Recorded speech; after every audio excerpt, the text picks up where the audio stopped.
Hi, thanks for joining me today. My name is Nick Dogle with North State Law, where we safeguard your professional license so you can get back to business. One thing that I've noticed being a little bit more prevalent in the last, let's say, 8 or 9 months, as far as nursing board complaints, is in regard to transportation and administration of patient prescriptions and medications.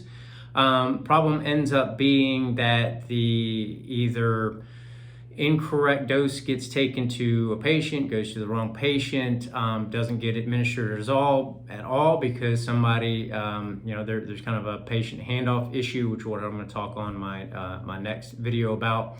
But in regards to the patient administration of medication and prescriptions, there are 5 things to remember when we're talking about this. So keep in mind these 5 rights. Okay, what is the right patient? What is the right drug? Okay, these are pretty easy. What is the right patient? What is the right drug? What is the right route?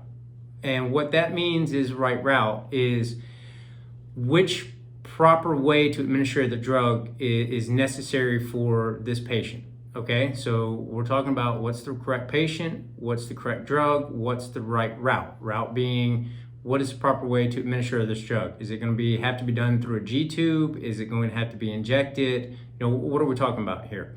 You also have to consider what is the right dosage. Can't give, I'm not a doctor, I'm not a nurse, I'm not a medical, so excuse me if I get this incorrect. But say you have, 25 milligrams of, type A diabetes medication or type B diabetes medication.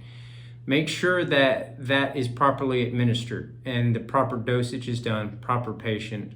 And you also want to make sure that it's done on the correct time. That's the 5th one. What is the right time? Okay.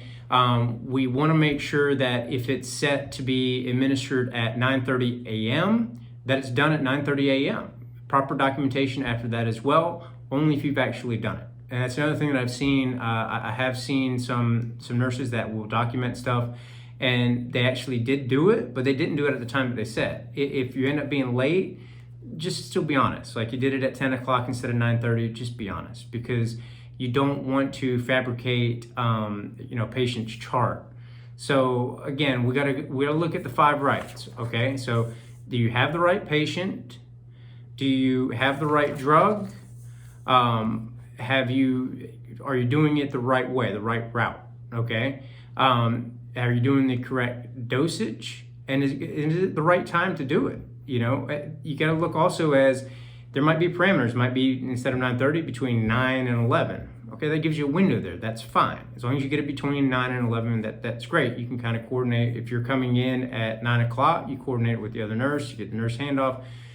You accept patient responsibility at that point. You can kind of, maybe you could do it on the back end if that's a little bit more convenient and helps out with other patient care. So these are all things to consider, but the main thing is just to make sure that the patient is properly taken care of. They get, what they need, when they need it, and then in the proper manner that they get it, and then the proper patient's getting it, obviously. So remember those 5 rights that we just went over. I also have, this in blog form. Mr. Dennis Taylor was nice enough to do a very comprehensive blog on this subject as well, so that's on my website. You check that out at www.northstatelawfirm.com. You can also reach me at 919-521-8810 or contact me on social media. I'm on all the big ones, and I even added TikTok now, so finally. So everybody have a great day, and thank you so much for taking care of North Carolina. We appreciate it. Bye-bye.